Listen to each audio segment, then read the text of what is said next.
חבר'ה, הגענו פה ל-WNBF, הוא פה בתל אביב. הולכים לתמוך באחותי, שאלה להתחרות במיס ביקיני. האמת שלא ציפיתי שיהיה פה כל כך הרבה אנשים, מפוצץ פה, ואפילו עוד לא התחיל. נראה לי שהם מילאו אפילו את האולם. נראה טוב, האמת שיש פה רמה גבוהה לפי מה שנקרא.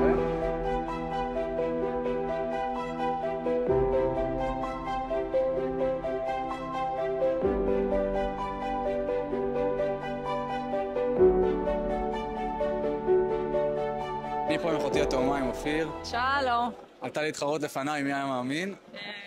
עשה לי בית ספר וכל דבר. הוא הבריז לי, הוא היה אמור לעלות, בסוף הוא הבריז לי אחת סוף הזה. היינו אמורים להיות שנינו ככה בכחול, על הפנים. שנה הבאה תעמדי פה ואני אעמוד פה, נעשה אותו דבר.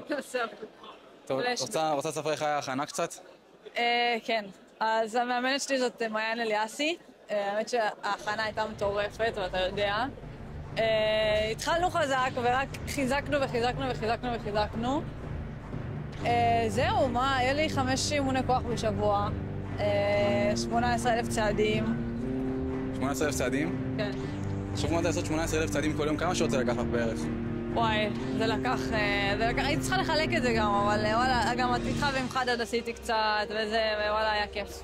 חשבו שהבחורה קצת צריכה לשלב גם עבודה, גם אימוני כוח וגם 18,000 צעדים ביום, וכמובן לספור את האוכל, לספור את הארוחות, כל הדברים האלה.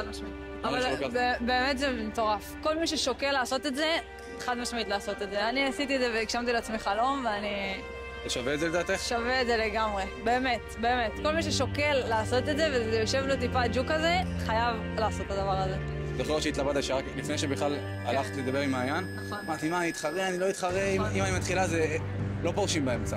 לא פורשים באמצע, לא פורשים באמצע, אין דבר כזה. אבל זה משהו שאם אתה באמת רוצה אותו, אתה גם לא חושב על לפרוש באמצע. עם כל הקושי ועם כל ללכת לאירועים ולא לאכול, וימי הולדת ולא לאכול, ואין אנרגיות ואין זה, אבל כשזה בראש שלך ואתה 100% על זה, באמת, זה עוד לא נגמר, אני עוד לא בשלב הסיכומים, אבל אני באמת, אין לי תחושה יותר מספקת מזאת, אני נשבעת.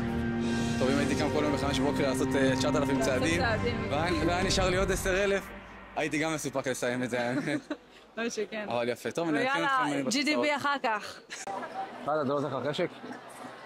אחי, אין מצב שאני לא עולה במה, אין מצב.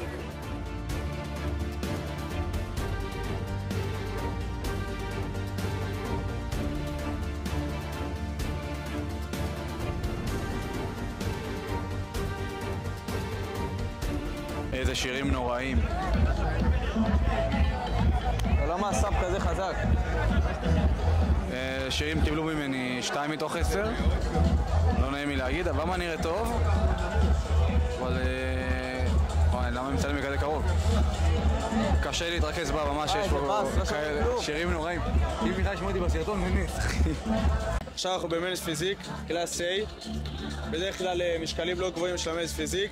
מה שחפשו לשפוט פה זה את המראה המשולש, צר במותן, רחב בכתפיים ובעיקר חיתוך. אם נגיד את זה דוגרי, יש פה תחרות, את האמת, רבה מאוד גבוהה. יש פה גם אנשים שאני לא יודע למה הם עלו לבמה, אני אגיד לכם את האמת.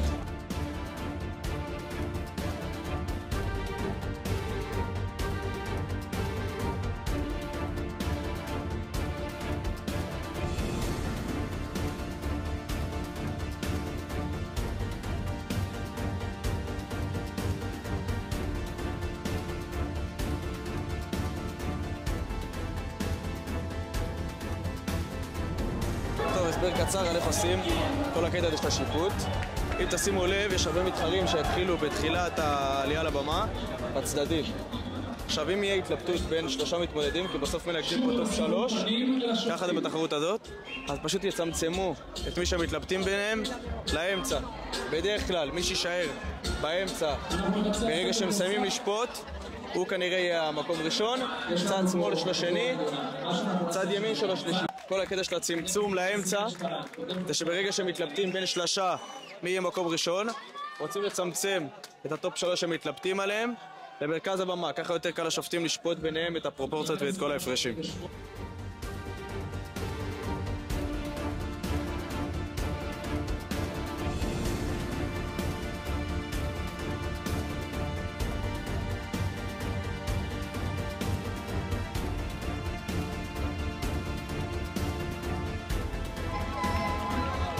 אחותי עולה עכשיו.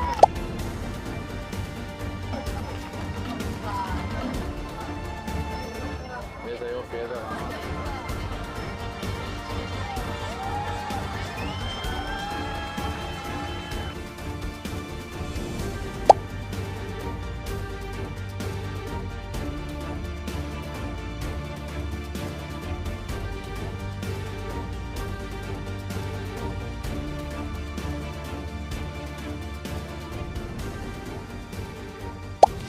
חבר'ה, הסתיימה התחרות. רוצה להגיד שבאמת היה ממש כיף, אנחנו נהנינו. גם מהאווירה, גם מהרמה של המתחרים והקהל. אנחנו נבוא לעוד כאלה, ובמאי אתם תראו גם אותנו על הבמה בעזרת השם. בעזרת השם. תשארו מעודכנים, יהיה עוד דברים גדולים בדרך, מבטיח.